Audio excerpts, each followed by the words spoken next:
Hello and welcome back to the DJ Frequency. Dino, great to see ya. Good to see you, Jack. How are you, my man? Always I a am, pleasure to catch up with you. yeah. Likewise, Dino. It's cold and wet here on this gloomy day, but that's okay. We're inside, we're warm, and we are once again going back to kind of discuss music. It's what we do here on the DJ Frequency. You know that moment when a song comes on and your whole body just reacts, your mind, your soul, everything aligns. It takes you back to that moment. It takes you back to the feeling. I want to talk about music that moves us. Dino, I know you love music so much and you have so many stories, so much connection with the music that you like and music in general, and like do I. Dino, I want to start things off with talking about music that moves us. I'm going to start us off with a song that I know you'll know. It's Dave Dobbin. Oh, Dave Dobbin, not Dobbin. Jesus, Jack. Dave Dobbin, Slice of Heaven.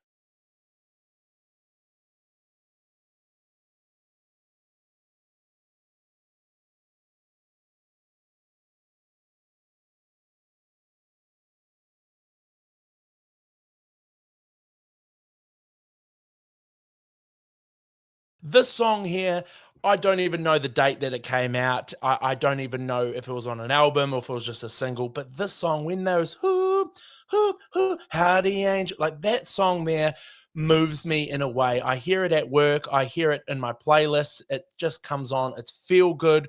Dave Dobbin, been in the game a long time. He's got skin in the game. He still performs that song to this day. He's still doing the R&A, the Rhythm and Alps, the Rhythm and Vines. He tours. He's everywhere. Not as much as, of course, back in the day, but that song moves me.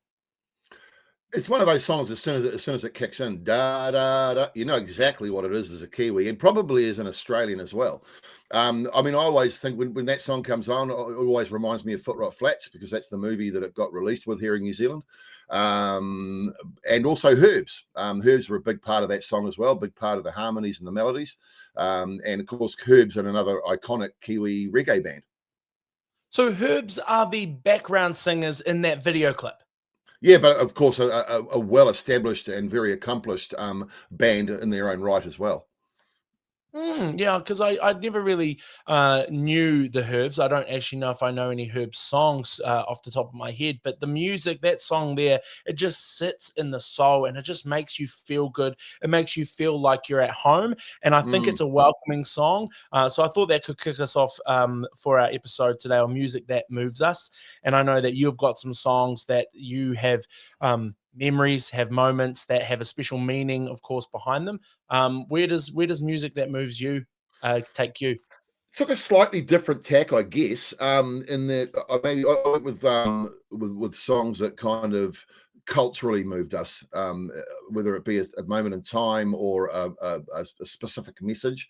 One that came to mind instantly for me was "Imagine" by John Lennon.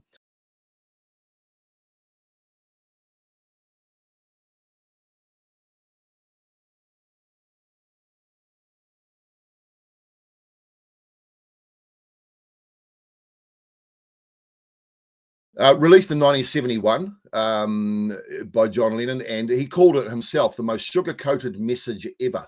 But what it did, as a kid, I was very young when I first heard that song, probably under 10 years old when I first heard that song.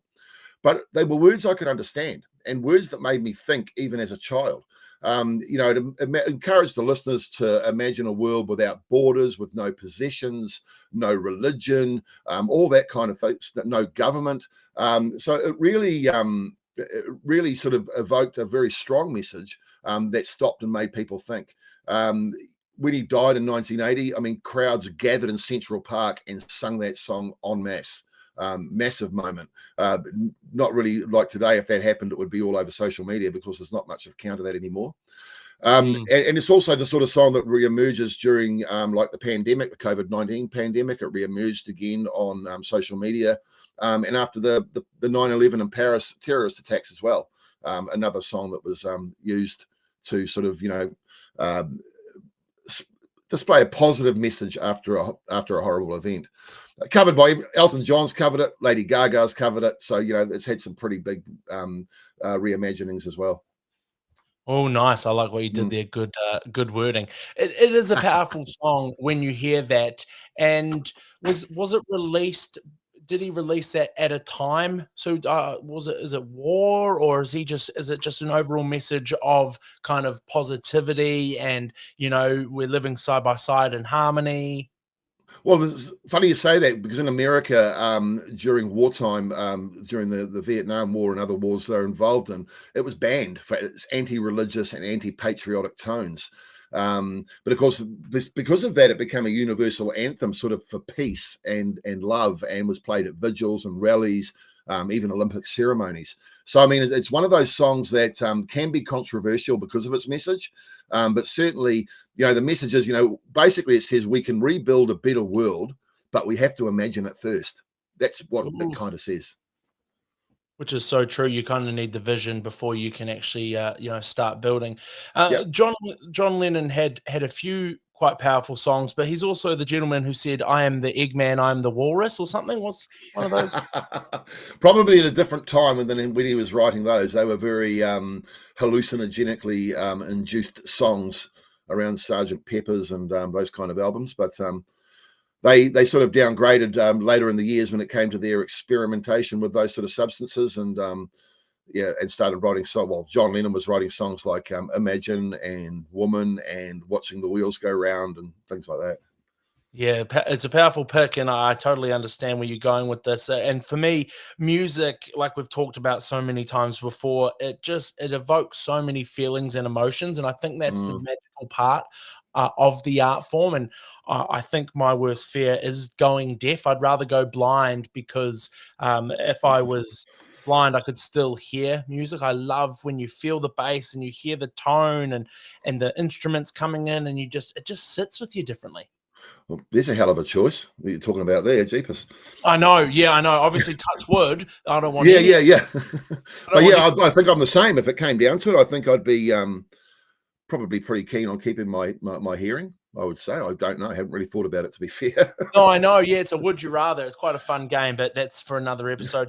What about dance music? I was into dance music as in like DJing club songs, real top songs.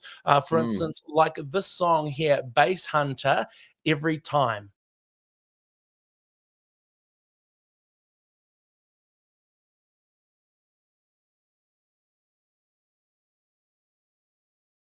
Now, I don't know if you've heard that one, but it's a banger. I think it's a remix of Every Time We Touch. I don't know who sung it first, but Right.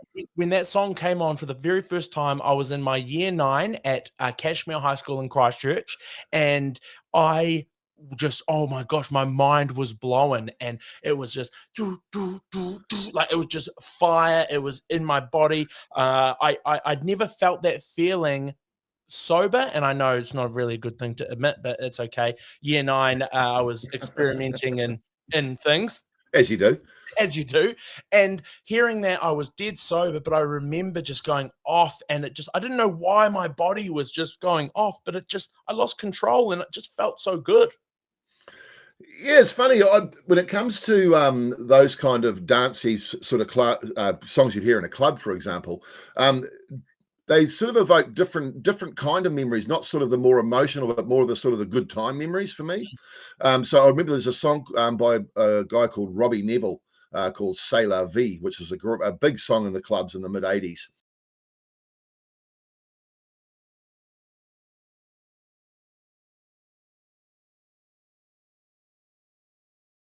And I have a particular memory of that song playing as I walked down the stairs of a nightclub I used to go to. And you'd sort of go down the stairs and round the corner. And as you went round the corner on the stairs and looked out to your right, the dance floor was there. And I remember walking down the stairs and hearing that song and thinking, that's a good song. It's going to be really popular, the song.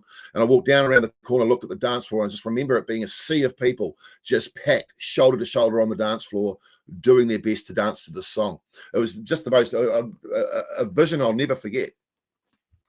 And that's the beauty of music. That will does it still take you there now when you hear Yeah, that song? absolutely. I can see it in my head when I hear that song every time. See, that is so cool, and I think that is what we sometimes take for granted when we haven't heard a song for a while, and then you hear it on the radio or someone mentions it Mm. or something like that, and it just takes you back there, and it evokes that emotion. The memory's great, but the emotion is the most powerful. Dino, what about like a Thunderstruck AC/DC?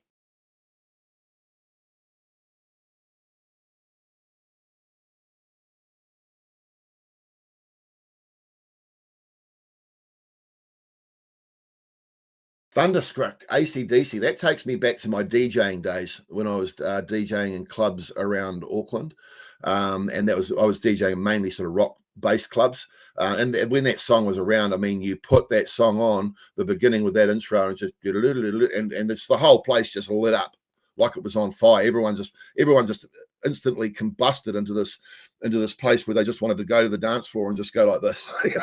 Yeah, yeah, just go off on it. And Yeah. when you DJ'd, so you were mixing like you were DJing rock music. Yeah. Even well, I was doing a bit of both. I mean, I did work in some clubs where it was dance music as well, so I was reasonably proficient at the beat mixing. Not as good as some, but I was pretty proficient. And so when I started working in the rock clubs, I used to go there during the day and try to work out rock songs that I could beat mix. And yes, they have a few songs that I used to throw together, and people would hear "Sweet Child of Mine" coming on the top of a Kiss song, and they'd be like looking around. Then all of a sudden, I'd have my drop, and "Sweet Child of Mine" would come in. So there's a few that didn't work as well with rock. It was a bit harder, but found some songs that worked. Yeah, what a great skill, beat matching and actually mixing rock songs. Now, Dino, back to your connection with these songs. Mm. When you think of an artist, do you think they are writing the song to have the message, or the message comes after? It's like what we talked about a few weeks back with the TV and the movie. Like, what comes Mm. first? I think most of the time, most songwriters are writing from personal experience, or they're writing from somewhere in their soul. I don't think songs really evoke a message or display a message after they're written. Perhaps in some cases where they might, unintentionally have been written about one thing and people construe it as something else. But I mean, generally you'll find songs like what we talked about before with Imagine. John Lennon wanted to write a beautiful sugar-coated song that would get people thinking. So that was his thought process when he wrote it. So I would think that most songs are written with a subject or a certain thing in mind. But sometimes it can be construed as something different as well, I guess. And do you think the story behind the song sometimes carries the song further than maybe the beat or the Oh, instrument?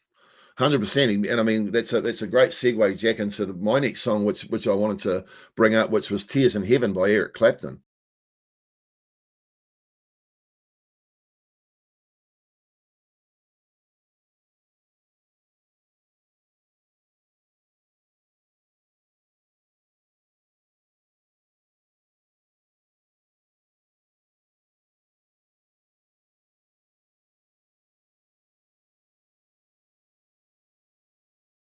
It's a song that was completely born from tragedy. Clapton's 4-year-old son Connor fell from a 53rd floor window in New York City, and it just reflected raw grief and real kind of spiritual questioning as well.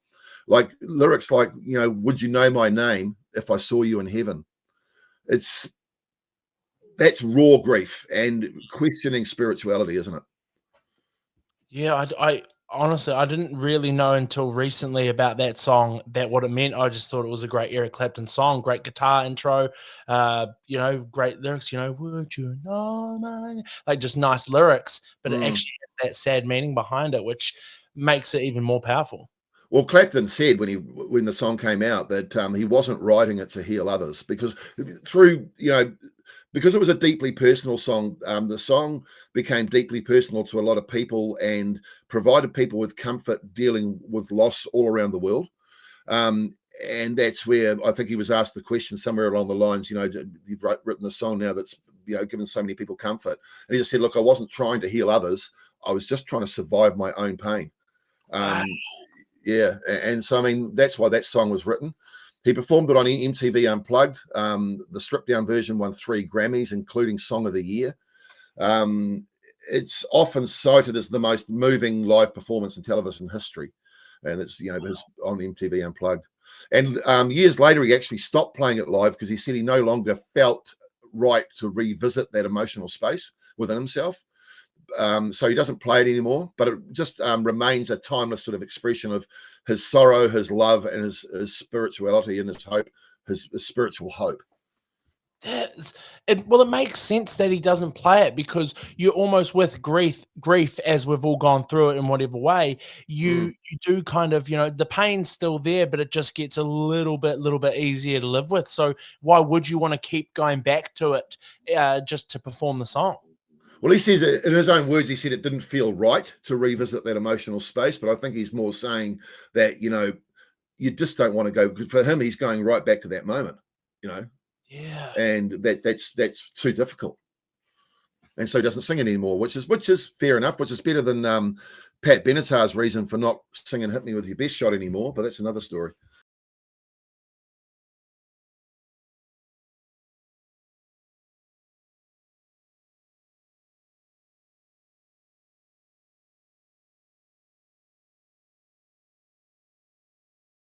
I don't know that one. That obviously has some bad meaning behind that song. Not at all. Not at all. I mean, that song, nothing wrong with that song at all. I mean, I've always, like, I was playing it in the clubs back in the day. Hit me with your best shot, and I always thought it was a lady singing to a guy saying, hit me with your best shot when it comes to a potential relationship or us getting to know each other. Hit me with your best shot.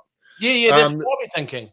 yeah, but later on in life, Pat Benatar decided not to play it anymore because it could be construed as a gun violence song. Oh. And because of America's sort of whole societal crackdown on gun violence, Mm. um, but I think it's pretty weak. I think it's not a very good answer. She, I do kind of feel that people should be able to express themselves with their own beliefs. But I mean, at the end of the day, I don't think the song's ever been construed as that Mm. ever. And the fact that you go to a Pat Benatar concert, you'd be wanting to hear that song. Yeah, yeah, of course. That would be kind of a huge draw card song because it was so popular. Yeah, I mean, and if I went to, I haven't been to see Pat Benatar. I've never seen her live. But if I went to a Pat Benatar concert and she didn't sing that song, I'd be kind of like, "What happened there? Did I miss Yeah, something?" yeah. Yeah, is there an encore or is she Mm, coming back mm. on the stage? Yep, yep. I quite like that power behind the Eric Clapton "Tears in Heaven." Have you got any other those kind of songs that have those stories, Dino? Off the top of your head, do you know any more like that? Well, I had one similar that I thought about as well. Well, not similar, but probably the complete polar opposite of Tears in Heaven that came to mind for me, and that was the Beatles' "Here Comes the Sun."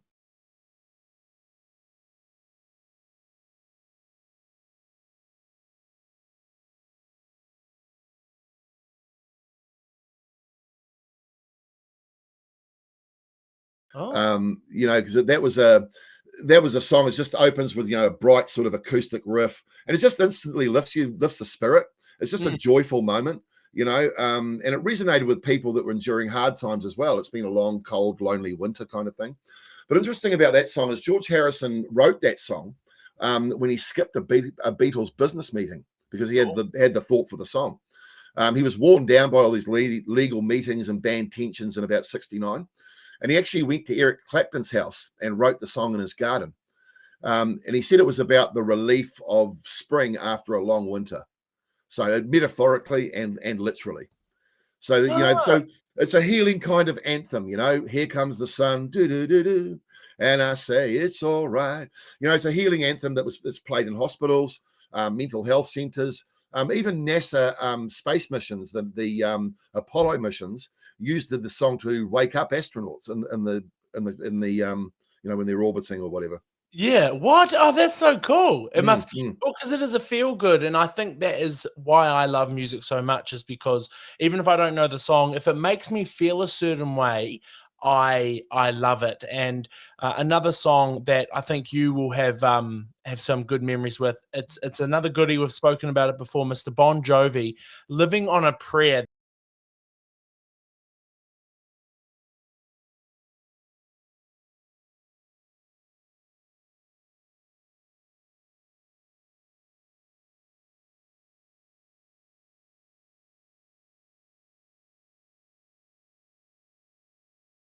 That song, I don't know what about that song it is, but it just gets me going for an air guitar, and I feel like I can sing it. I feel like I am Bon Jovi. Yeah, it's a great song. I mean, it's one of those really uplifting songs as well, isn't it? Like we're halfway there, living on a prayer. It sort of says, hey, just keep on believing, keep on believing, keep on getting there. You might only be halfway there, but you're living on a prayer. Let's go get it. And that's what Bon Jovi were all about. They were all about those kind of you know inadvertently happy pick me up songs. Your love is like bad medicine. All those songs. They're all sort of got that same kind of you know, positive kind of reach, if you like.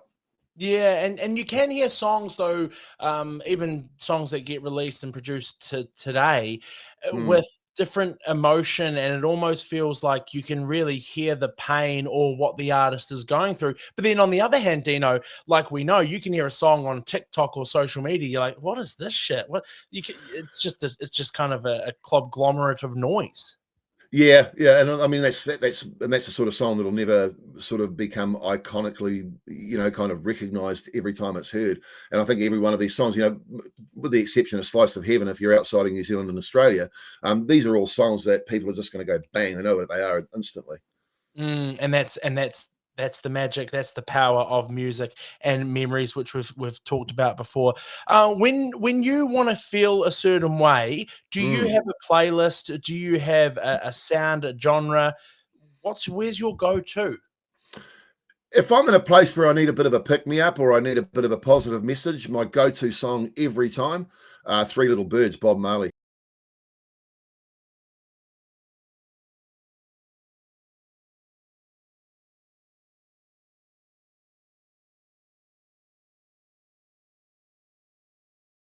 That's my Oh, go-to. that's a great pick. That's a Yeah. great pick. I mean, simple lyrics, but just such a profound message. Don't worry about a thing because every little thing's going to be all right. It's one of the most recognizable and uplifting lines in music history, isn't it? It's just Yeah. a musical reminder to stop, breathe, stay calm in the chaos, have a bit of trust, you know. The great thing about that song is it was actually inspired by real birds that would sit on Bob Marley's windowsill. And he said that watching them on the windowsill just gave him peace.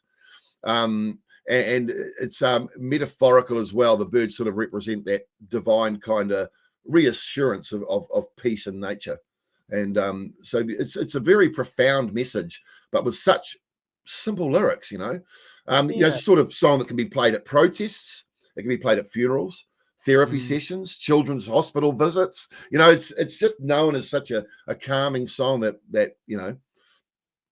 can bring the world together.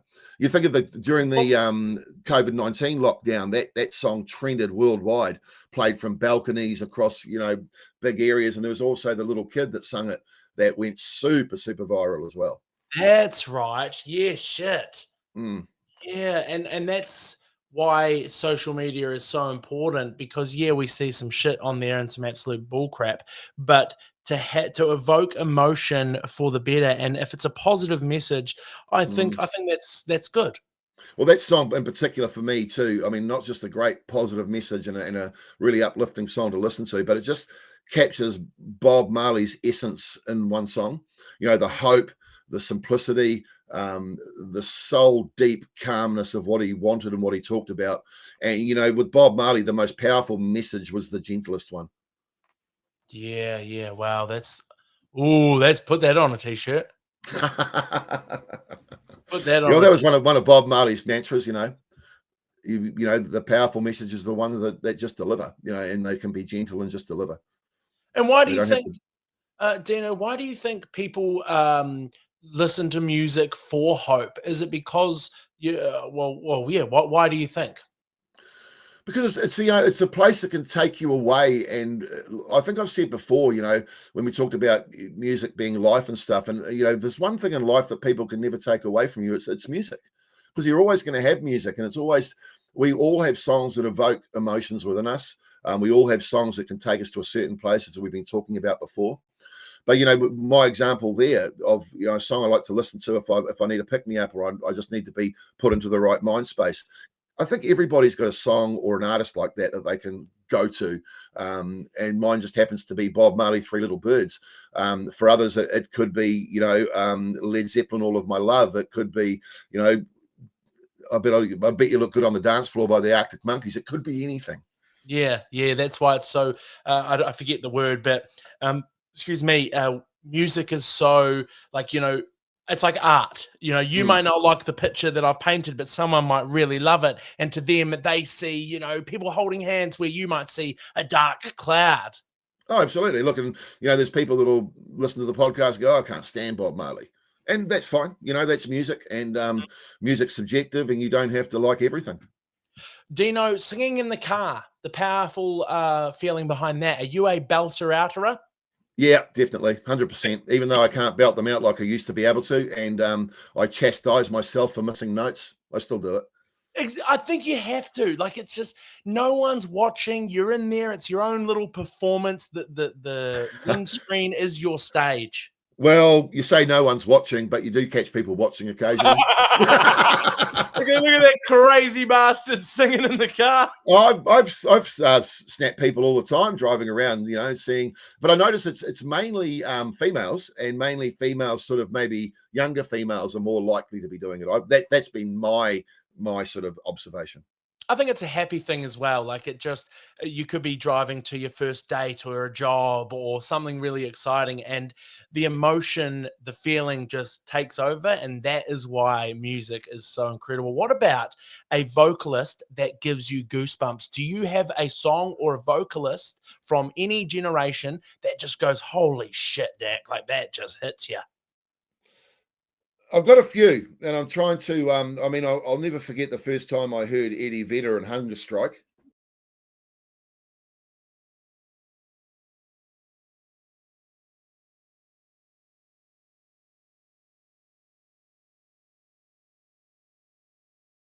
That was sort of like one of the most emotional voices I'd ever heard.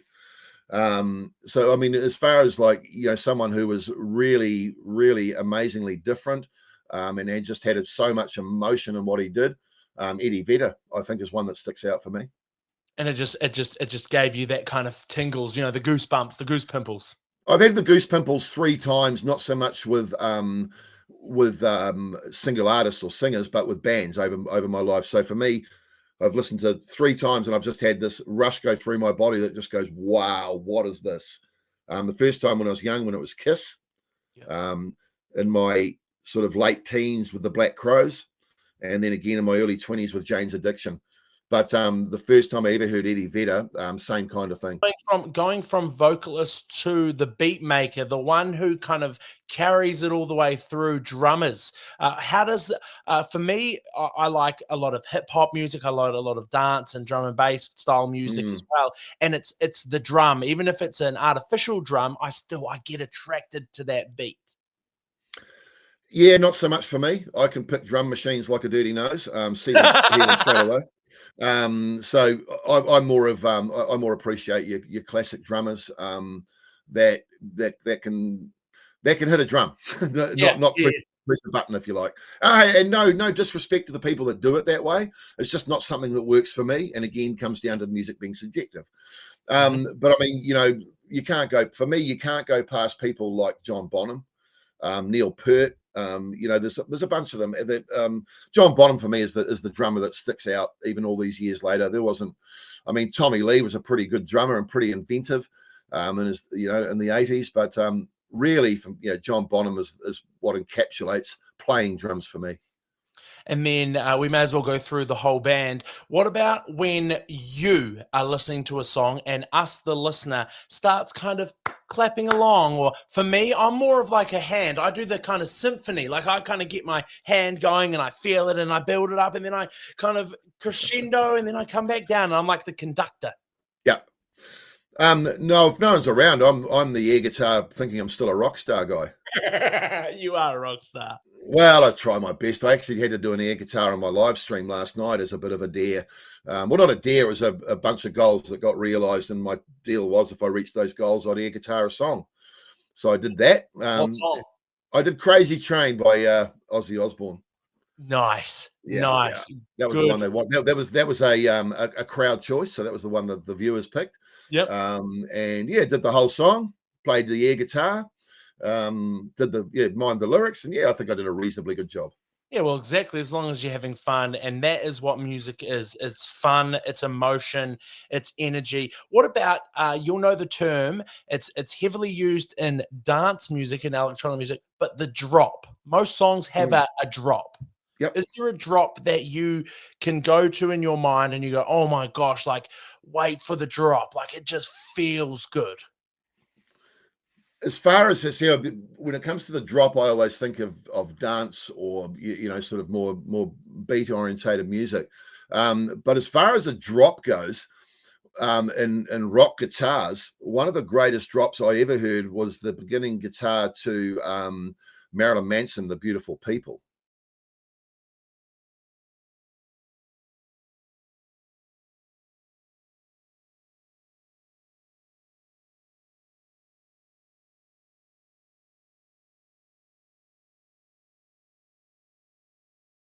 Now that is a guitar riff that just out of nowhere smashes you in the face. It's just, there's a little sort of lead up to it, then it's just ba-da-da, and it's just like, "Whoa, what the hell was that?" And that you know, the, feeling is so good, isn't it? When it oh, whacks you. yeah, still to me one of the most enjoyable guitar riffs I've ever heard, or hooks, whatever you want to call it. It's just one that the tuning on the guitar, or the tuning of the distortion, was freaking perfect, and it just, the way it was put on top of the mix, it just comes out of the speakers like a sledgehammer. And certain songs need to be played loud, I think. Oh, yeah, absolutely. Yeah. Music needs to be played at a reasonable sort of volume for whatever you're listening to, but certainly rock music needs to be played loud. And I would agree too. I've got a neighbour that likes to throw his DJ equipment on up the top of the hill, and we all get then the whole valley gets to hear it where I live. And he likes his beat sort of DJ music very loud. So. I just think it when you feel the bass, like the bass in any music as well, when you're at a Mm. concert, if you're standing too close to the speakers, you actually feel it. And if you don't have earplugs, your ears actually like your brain rings. Yeah, and that's the problem with bass, isn't it? If it's too overloaded, it can just reverberate right through the body, and it can be a really uncomfortable experience. And that's the problem we have with our guy, who's actually a good musician. He does quite well with his DJ equipment up the top of the hill here. But what he doesn't realize is, being on top of the hill, all the people in the valley just get the rolling bass coming down and through, and that's all we get is the dove of the bass. Does he take requests? No, apparently not. Dino just sends a text, say a group text message to the bloody house association, or what are they called? Community groups, when people Oh, live. look, it doesn't, it's not offensive to me. I mean, it's annoying sometimes, but it's not offensive. He's doing his thing. I know there's some people around here that have, I know it's stopped now. So there's people around here that have had it stopped. So yeah, I'll Oh. leave that to your imagination. Dino, going back now, this is not an ageist thing, but let's go back to when you were a kid. So let's go back Mm. in time right now, as far as we can. Dino, the first song you danced to as a kid. Now that could be a groove, that could be a hand clap. Do you have a song that you're like, holy heck, Yep, that is my childhood? I do. Devo, Whip It. Yes.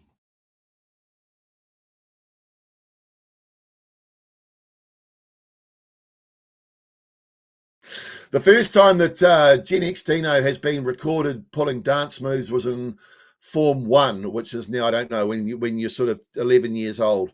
At the school talent quest, he mimed and danced to Devo Whip It.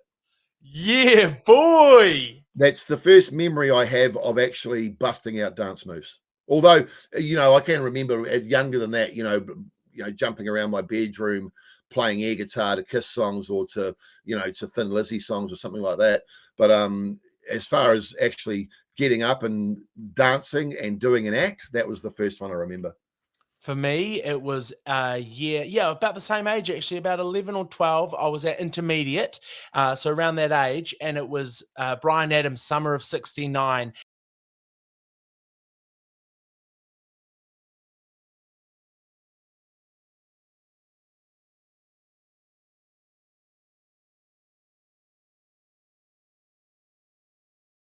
I could only just kind of strum the chords, but there was a school band and all the year eights, like the older kids, they're like, come on, Jack, you can do it, you can do it. And I sung and did the kind of just the rhythm guitar in front of the whole school. And man, I thought I was King Farouk. I bet you did. I bet you were king of the school for a few weeks after that. Oh, I felt good, man. Oh, I got pick of the lunch line. I remember my teacher. She was, what was her name? Miss Johnson. I even remember the art teacher, Miss Johnson. She thought, Jack, that was so incredible. So mine's definitely, yes, Summer of 69. It's such a good song. Oh, it's a great rocker. It's a great rocker, that one.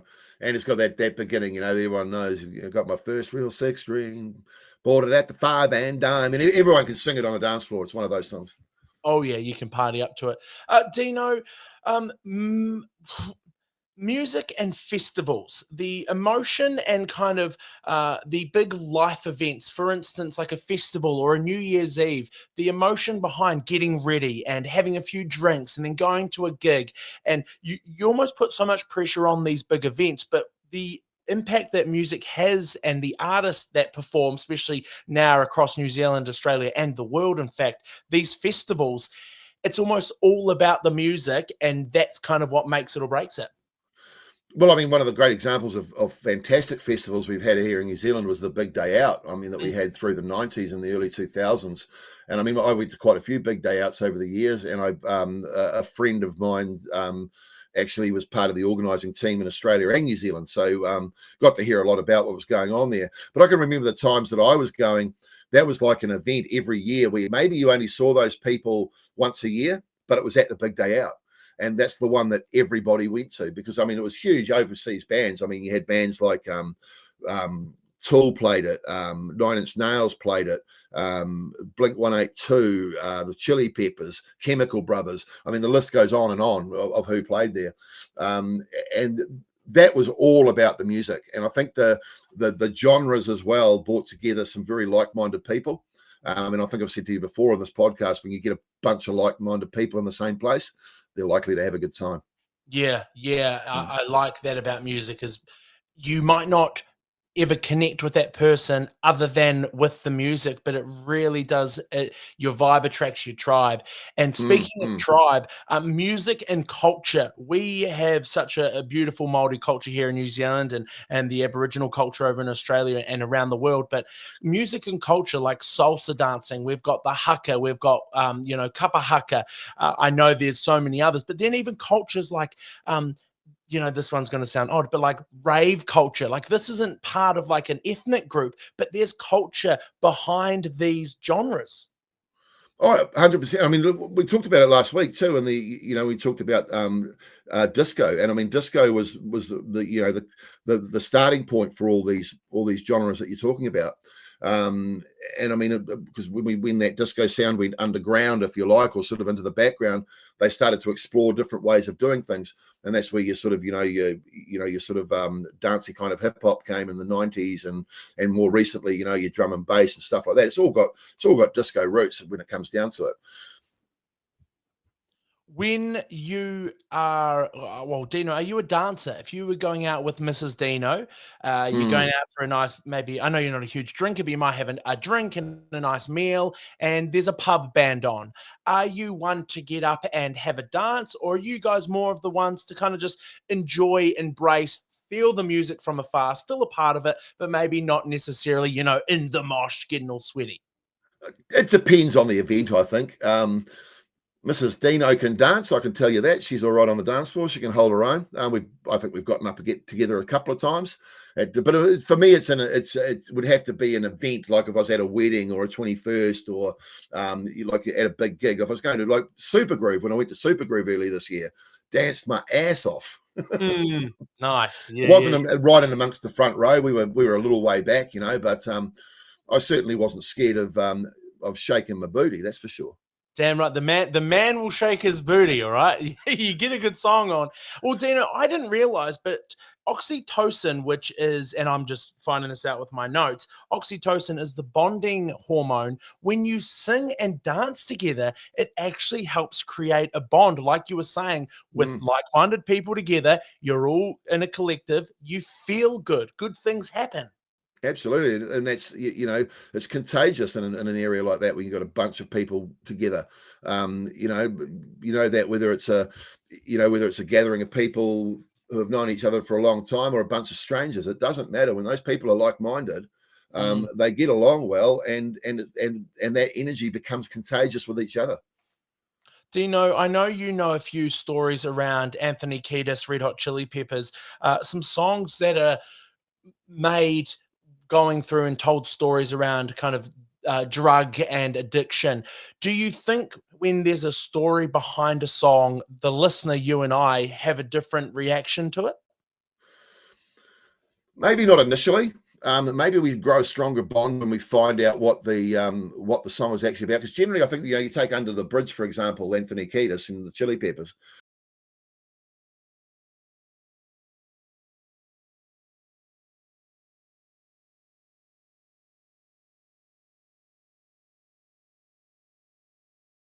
That song's about drug addiction, and it's about basically hanging out with Hollywood junkies, homeless junkies on the street, and doing heroin with them is what it's about. And because that's the stage of his life he was at. Whether that resonated with fans straight away or not, it didn't resonate with me straight away. Once I heard the story, the song made sense. Ah, But it certainly makes you, it probably evokes more emotion on a human level, when you know the meaning behind a song. Definitely, whether people can pick it straight away, something like Tears in Heaven, 100% you knew what it was about. With Anthony Kiedis and Under the Bridge, more than likely not, because probably the sort of thing that the record company wouldn't want getting public. yeah, true. Because as a Red Hot Chili Peppers listener, when I was younger, just in the background with mum and dad, I wouldn't have had a clue what these songs are about. I just liked the song. Well, Give It Away kind of had some pretty good lyrics there, didn't it? Told you what it was all about. What I got to get it, stick it in you, that kind of thing. Well, see, oblivious to those because I was a kid, and even when you say that now, I'm gonna have to go. Hold on, now I need to listen to it because I would hear that. I don't know if it was the bass but like the way he was kind of rhyming and singing and almost like rapping on those beats or on the riffs. I didn't really listen to the lyrics. I've always been a big beat and music guy before the lyrics, which I don't know if it's a good or a bad thing. Well, Anthony Kiedis had that ability to run through his lyrics in a way that was entertaining as well as vocal, because he doesn't keep a solid tone or a solid note. He's sort of put all over the place, really. But because he's not a trained singer, Anthony Kiedis, he became a singer just through joining up with those guys and didn't play an instrument, pretty much. Ah, true. So we just kind of like, you're the one who's got to sing, bro. Yeah, pretty much. Yeah, yeah. And apparently at the beginning, if you read his book, he wasn't that great. But of course, by the time they came along with Mother's Milk, and he was a bit more polished and probably had some professional tutoring and things. Ah, Mm. another little fun fact on my notes here, Dino, is that music can actually raise and lower our heartbeat depending on the BPM. I believe that. I think music can definitely get adrenaline rushing. Depending on what sort of person you are. If you're a boxer, maybe you hear "Eye of the Tiger" and your adrenaline starts going. But I mean, yeah, there's certainly songs that get my adrenaline going. That's for sure. Anything by Dirty Honey will get me pumped up.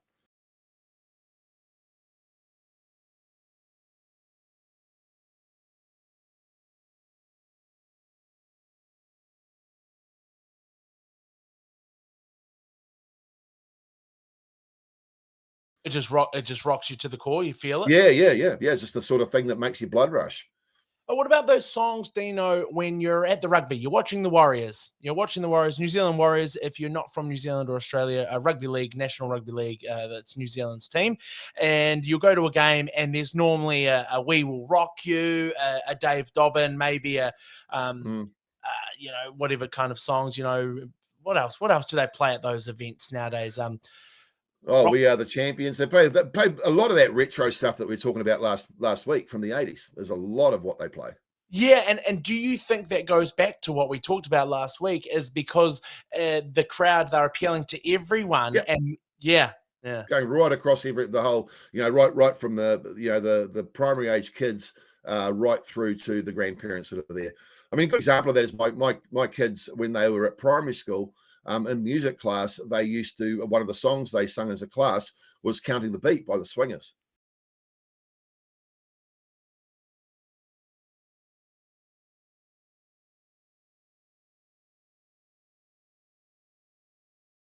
That was a song they did as a band, because it was quite an easy song to play on guitar and drums. So as a class, they performed that song. Oh, no way. Yeah, what did we Mm. learn? We Seven Nation Army was our first, dun dun dun dun dun dun dun. Yeah, well, it's quite strange when I think about the only song I remember singing at assembly at school, again in intermediate school. We used to sing the MASH song, from the Oh, from the series TV MASH. show. Yeah. So Oh. that song actually had in MASH they removed the words. It was just an instrumental, because the words are quite confronting. And you sung that at school? We sang that song at school. It still makes me wonder why we sung it to this day. Huh. What do I sing at school? Yeah, we had some weird ones. Definitely Seven Nation Army. We had Angel by Robbie Williams. I'm Cheapers. loving angels and stuff. Yeah, it was a credit to the music teacher, actually, or the person who would play the guitar, because you would get some bangers out of them. Oh, sounds like it. I didn't go to the right school by the sound of Yeah, well, my mum would think otherwise. I probably need to go back to school sometimes. it. Dino, it's always such a pleasure to pick your brain on music and just hearing your thoughts and stuff like that. And I think that's the music in us and the magic of the music in us, because I may not remember a song straight away, but then when you hear it, it takes you back. You have emotion, you have a connection. And Mm. I think that's what brings us all together. Like you've found with your shows every night, like I have with my shows every morning, and what we have here on the podcast. It's just music connects us. Not everyone is going to like it. Not everyone's going to have that same taste, but Yep. collectively we can appreciate music and the way it makes us feel or move, and kind of just live our lives better. And I couldn't think of a better person to be chatting to about it than you, my friend. No, likewise, Dino. Well, as always, I appreciate your time. And wherever you're tuning in, watching this episode, whether it be Spotify, YouTube, iHeartRadio, or maybe somewhere weird that we've never heard about, Dino, until then, I'll see you next week. Peace and love, my friends. See you next week.